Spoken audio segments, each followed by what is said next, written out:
This is the new SchoolBeehive Teachers Planning folder. This teacher planner is completely editable and can be customised to match your needs and to suit you. This editable teacher planner is aesthetically pleasing and helps make planning just a little bit more exciting for you. It is loaded with lots of planning templates, calendars, forms, assessment grids, and even seating plan layouts. This stylish planner will keep you organised throughout the school year at a fraction of the cost of other planners. One of the best things about this planner is that the planning pages and all the forms are editable, meaning that once you've used them, you can just copy and paste them, edit the dates, and just use them over and over again. The download includes 15 different folder cover designs for you to choose from. Simply pick which one you like best, print it off, and you can change it as often as you like. So you can see I've got all my designs here and I've got different categories. I've got what I call the glitzy watercolour category. You've got 4 different nice designs here. I've got a retro category, and I also just have a standard unisex category, so it could be used by anyone as well. There are 2 different designs. These include the floral watercolour theme and the school doodles theme. Every page or form included in this download is decorated by that chosen theme. This just helps a bit in jazzing up the pages and making it look a bit more exciting for you. So here's an example of what your folder can look like and what's inside it. So for me, I've chosen one of the glitzy watercolour designs. The writing you see on the folder is all editable, so obviously you can change it to match your name. You also get the spine as well included, a printout for that, and also a cover for the back, so it's looking nice at the back too. The box here is editable and you can write in anything you want, your school name, your own name, whatever suits. I've just picked a nice quote to put on the back there. So that's the outside of it. Okay, so inside the folder, when you open up, it will look something like this. Now I bought my own dividers here, so I've just put them in to make it a bit more easy to work through and easier to find things. Probably would be a lot more beneficial with a contents page. I don't have one yet, so that would be a good idea if you got one as well, just to make it even more easier to work through. So the first page you'll get is you've got a class list page. So you can see we've got the watercolour flower design there. You've got a list for boys and girls, all editable. Here you can change the primary, year, grade, whatever, and the year, everything's editable. You also have a reading group list, a maths group list, and a writing group list. I've also included another page in the download where you can type in whatever you want the list to be for. This bit's completely editable. So it's all editable, so you can swap it to be whatever you like. We have a page for student birthdays, so you can write down the birthdays of the children in your class so you don't forget them. Okay, next part here I've got is a seating plan. Now this is completely editable, so you'll open this up on PowerPoint, it'll be a blank screen and all the desks and everything is there for you to drag and drop into your page. So for example, I dragged over these black squares for my desks. Then after that, I have all the different coloured boxes, so I dragged them on to make it a bit easier to see the different groups, and then I'd write the pupil's name on each desk, so it's easier to do that. And obviously it's just quicker than drawing this all out, you can just drag and drop things. There's things like teacher's desk, the board, library, rainbow tables as well. So just makes it a bit more easier and clearer for you to do. Okay, so we've got a session overview, kind of like a curriculum map. I've got, this one has 4 boxes for 4 different terms. In the download, I have one that has 3 boxes, so for 3 terms, or whatever you might call them. Again, it's all editable, so you can change the word term to whatever suits you. And I've chosen some curricular areas down here, again, all editable. This just kind of gives you an overview of what you're doing for the year. It's quite good to refer back to that. Okay, so now we're going to the calendars. I have 2 different options for this. I've got it all, kind of the whole calendar, just handy to have, and that's on 1 page. I also have it printed out on 2 pages, like that, so it's quite nice and easy to read it that way.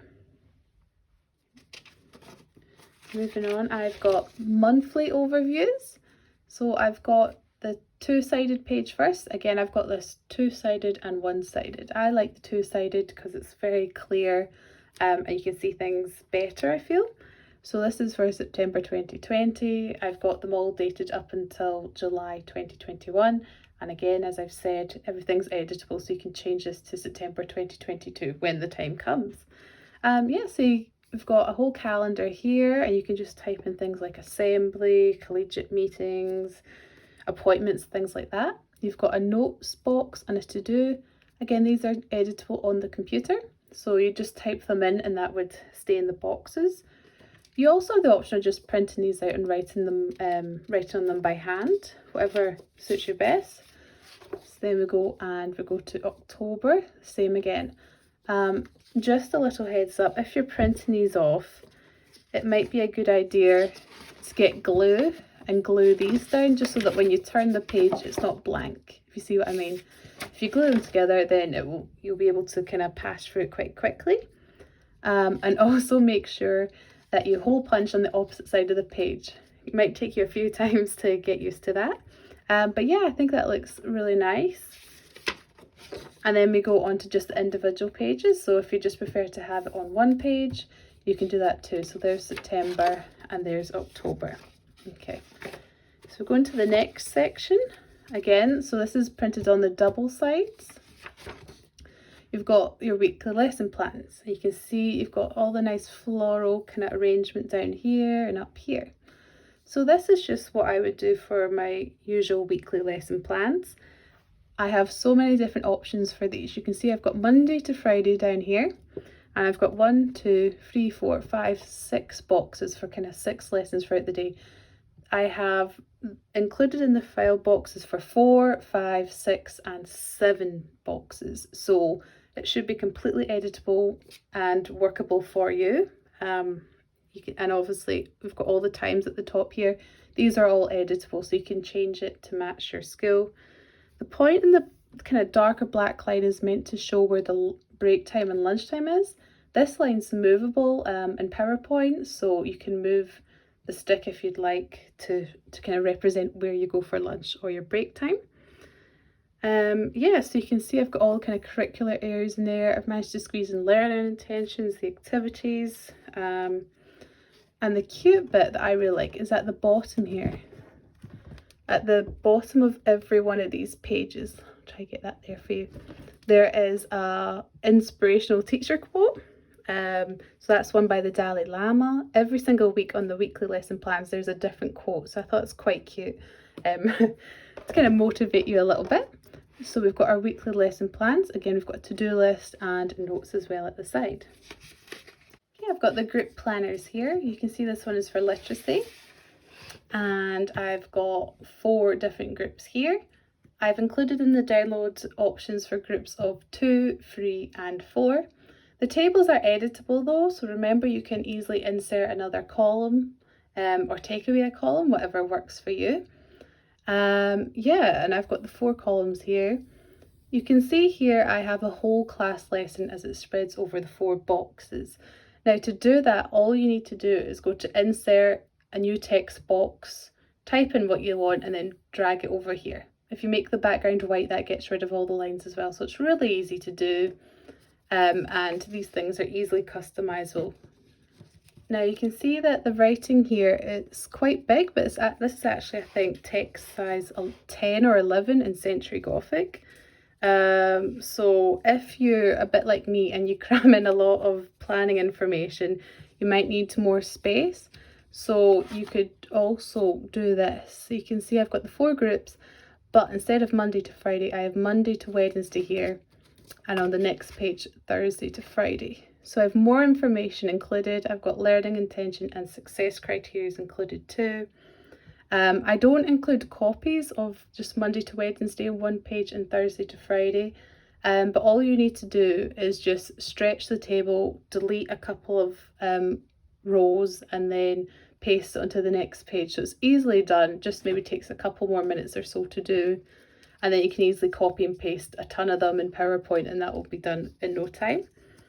So that's that. I also want to point out here you've got the week beginning. I've included 40 separate copies of this in each folder, so you literally just need to type in the date each week rather than copy and paste everything over and over again. It's already done for you. Okay. We also have it for the numeracy and maths planner. As you can see, it's the same idea. I've got one with 3 groups here. Again, I have it for 2, 3 and 4 groups.